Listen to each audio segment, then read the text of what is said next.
দুপুরবেলা এরকম পাত ভর্তি খাবার দেখলে কার না ভালো লাগে, আমার তো বাবু সেই লাগে। এমনিতেই আমি খাদ্য রসিক মানুষ। দেখতে পাচ্ছ পুরো পাত ভর্তি করে মা খেতে দিয়েছে।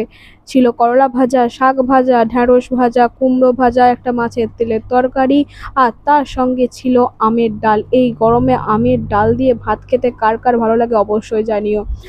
দুপুরবেলা খাবার সাটার পর ঘুমিয়ে গেছিলাম, ঘুম থেকে উঠে দেখি যে দিদি বানিয়েছে চাউমিন। ওহ, মনটা পুরো খুশি হয়ে গেল। চাউমিন খেয়ে দিয়ে সবাই মিলে বেরিয়ে বসলাম গাজন দেখতে। আজ ছিল দিন গাজন, আজকে গাজনের শেষ দিন।